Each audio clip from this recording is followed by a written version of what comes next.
guys, thanks for joining me on Healthy and Happy. So excited to get things up and running and really start to offer some help to you, my friends and followers. First, before we get started, if you'll just hit the subscribe button and turn on the notifications, we'll be able to go through this journey together. Just a reminder of what we'll be talking about. Really every day we're going to talk about, or every post we're going to talk about something that keeps us healthy and keeps us happy. We're going to have special guests. I'm sure my family will join me at some point, and they're crazy. And we're going to go through some very specific topics. So how to gain weight, how to lose weight, how to stay fit, in specific exercise routines. And I'll call in some experts for that. Then we're also going to get into some really deep topics that relate to healthcare navigation. You would think that during a pretty significant healthcare trial that you might go through, that all the doctors and all of the people involved in your care know what's going on with the other one involved in your care. I'm here to tell you they don't. It's very disconnected.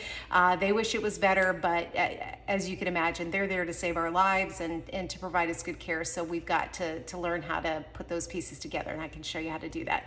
And then also, and I'm sure this is one of the biggest and hottest topics on your minds, which is how to negotiate the cost of your healthcare. Now, I have to put a little disclaimer in there that I'm very close to a lot of healthcare professionals. I hold them in the highest regard, not only for saving my life, but a lot of them are my friends and professional colleagues. And so the type of negotiation I'm talking about is very kind and considerate negotiation, but that related to what you owe versus what you might see on multiple invoices, or understanding, that there is an excess in costs sometimes that you don't actually owe. And so we'll talk a little bit about that, whether you have insurance or don't have insurance. And again, this is all about getting healthy, staying happy, and really enjoying the life that we're living. So come on, let's go. So our first topic is going to be about general health around weight. And some of you know, some of you don't know, but over the last number of years, I have struggled with a number of things hormonally that not only caused me to turn on some bad cancer cells. We all have cancers, or we all have cells, and we either turn them on or turn them off to good things or bad things. And apparently the stress and the dietary things that I was doing in my life had turned on those bad cells, and thus I was diagnosed with breast cancer. And so we'll get into that journey a little bit later and how to navigate if you're going through something like that, whether it's breast cancer or something else. We'll get into that in additional segments. But one of the things that I've always known, previously being a dancer and also just loving to stay healthy, is that what we eat and the energy we put out all makes a difference in not only the external format of our body, but also the internal. And so just wanted to give you some statistics here really quickly, and we'll get them up on the screen as well somewhere. But the American Medical Association did a study and recognized obesity as a disease. And so this really has helped change the way that we kind of address, how we look at food, how we look at exercise. And for me, I've always been really kind of comfortable in my own skin, whether I was, a size 2 or, up to my largest size. I just always was comfortable with who I am. I don't know if that's just a difference in me as an individual, but it was what it was. But what that does cause when you get into that comfort level is sometimes you let the health of your body escape you. And so again, cancer was part of that, but also being extremely overweight is something that I got into that I didn't think would ever happen to me. And so, as I looked at statistics and I looked at, what this could do to turn those bad cancer cells back on after I've beaten the disease, through care and surgeries and things of that nature, I just was kind of over it and had to do something. And so let me read you a few more statistics, and then we'll get into kind of lesson one that I learned getting myself from, 80 pounds heavier down to where I am today. And, I'm always working on it. It's always a journey. Lost over 60 inches as well. And that all happened in about 10 months. So it's very doable. And I was kicked into menopause early. Maybe too many details for you men out there. But that was all due to chemo. And so I know there are ladies out there watching that are in menopause, because of age-related things and other hormonal imbalances. And it's just what we have to face. So we all know that makes losing weight a lot harder, but it doesn't mean that we should not try. And I've come across a plan that I coach that makes it extremely easy. And we'll start talking through some of those tips. And if you're interested in it, just DM me and, we can talk about the plan specifically, but otherwise just stay tuned and we'll be talking about helpful hints as we go. But did you know that 78.6 million US adults are obese? That this is affecting over 1/3 of the US population. That is staggering to me. I mean, I knew my own contribution to that, but to know that there were so many in it with me and to really see what obese means. When I looked at myself, even though I knew I was overweight, I'm like, surely I'm not obese. But according to healthy numbers and statistics, I was.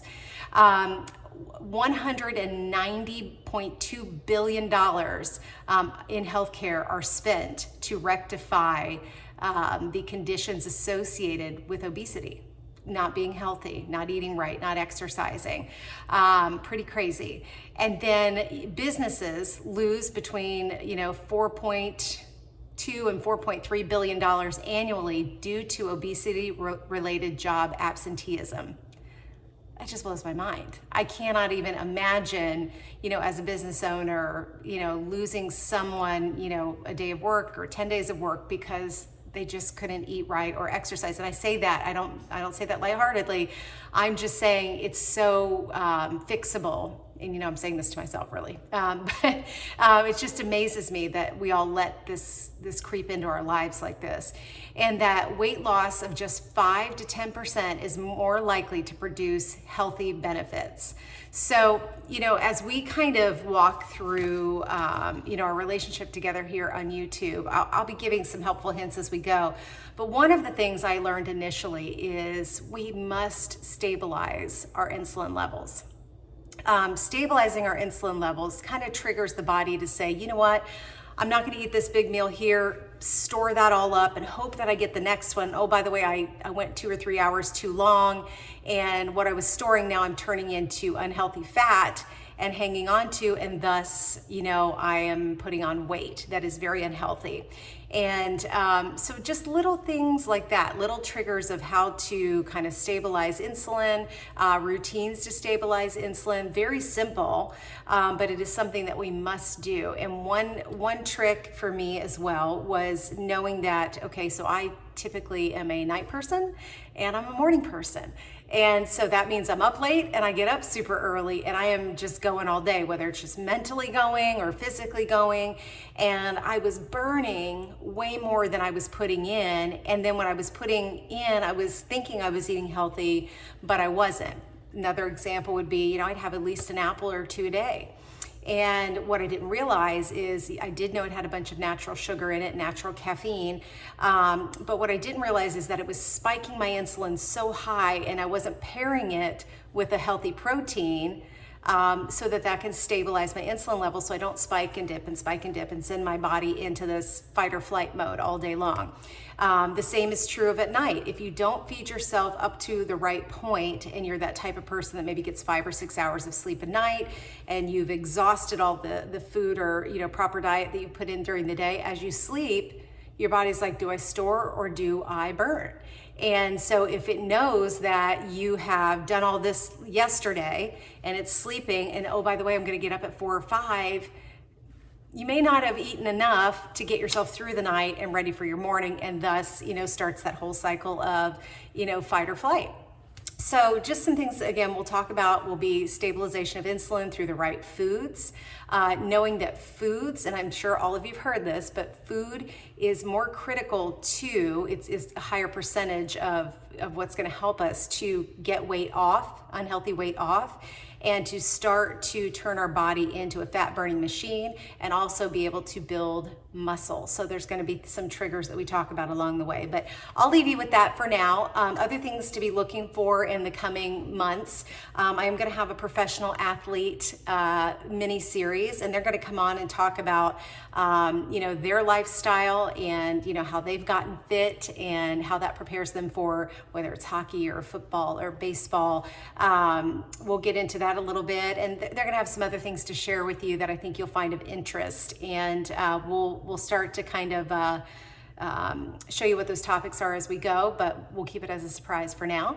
And as always, if you have any questions or comments, or you'd like to give some input into the channel where you say, hey, Cherie, I'd really like to know about this as it relates to health and fitness, just throw it in the comments below or in any of my social media, and we'll be sure to address it. So you have a great day and stay healthy and happy. Clap along if you feel